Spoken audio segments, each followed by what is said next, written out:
ईहा दीक्षित। लेखक स्वामी अनिलयानंद।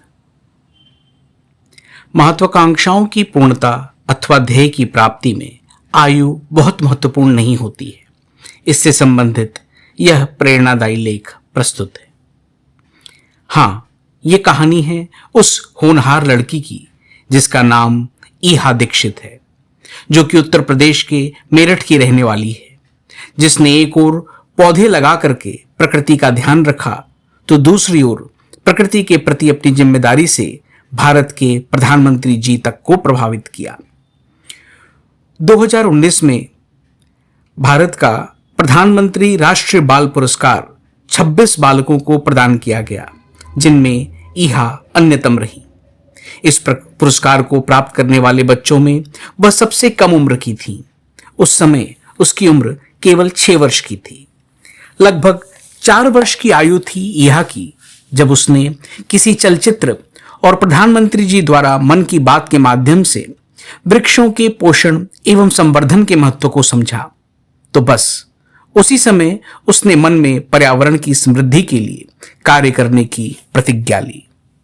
उसने अपने मन की बात माता पिता के सामने रखी और उन्होंने भी उसके इस शुभ संकल्प का समर्थन किया। कहा जाता है कि पुरुषार्थ से तो ईश्वर भी प्राप्त हो जाते हैं, और जब ईश्वर की जीती जागती मूर्ति 4 वर्ष की कोई नन्ही सी बच्ची जब एक महान ध्येय से प्रेरित होकर कार्य करने जा रही है, तो उसे सबका प्रेम और समर्थन प्राप्त होना ही था। ईहा ने अपनी इस योजना का आरंभ अपने आसपास के क्षेत्रों से किया। उसने पहला पौधा नींबू का लगाया। इससे ही अभियान का आरंभ हुआ। प्रत्येक रविवार सुबह यह बालिका कुछ पौधों और उन्हें जमीन में लगाने के लिए उपयुक्त सामग्री लेकर अपने पिता के साथ घर से निकलती। पौधे लगाते लगाते आगे बढ़ती जाती। इसके साथ ही साथ पहले लगाए पौधों की देखरेख करती। आते जाते लोग ईहा को इस प्रकार कार्य करता हुआ देखते हुए उत्सुकतावश कभी कभी, बिटिया ये क्या कर रही हो, इस तरह की बातें पूछ लेते थे।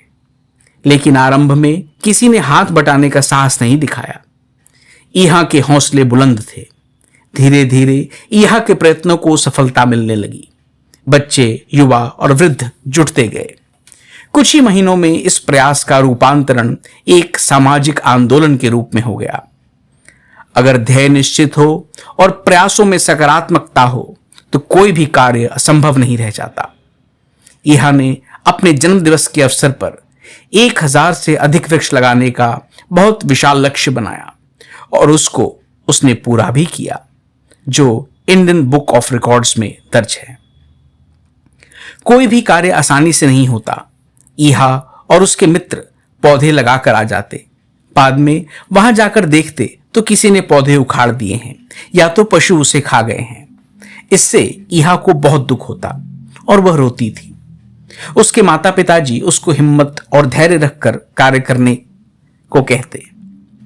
अपनी पुत्री की पर्यावरण के प्रति सजगता देखकर ईहा के पिता श्री कुलदीप दीक्षित भी ईहा के साथ साथ सहयोग करते रहे। ईहा के द्वारा किए गए कार्य की सराहना समाज के सभी स्तरों में होने लगी। सोशल मीडिया भी इनमें जुट गई। अब ईहा की इस समाजोपयोगी योजना की सूचना सरकारी अफसरों को भी हुई। उन लोगों ने छानबीन की तथा ईहा के प्रयत्नों की बहुत प्रशंसा भी की। इसके साथ ईहा को बच्चों के लिए प्रधानमंत्री राष्ट्रीय बाल पुरस्कार के लिए अनुशंसा भी कराई। माननीय प्रधानमंत्री ने ईहा को अपनी यंग फ्रेंड कहकर और भी उत्साहित किया। ईहा द्वारा पर्यावरण की रक्षा करना, उसको प्रदूषण मुक्त करना, पृथ्वी को हरियाली युक्त करना, यह सब कार्य तो प्रशंसनीय है ही, लेकिन इससे भी अधिक महत्वपूर्ण है ईहा दीक्षित का आत्मविश्वास, श्रद्धा से परिपूर्ण हृदय एवं अनवरत कार्य में लगे रहने का अदम्य उत्साह।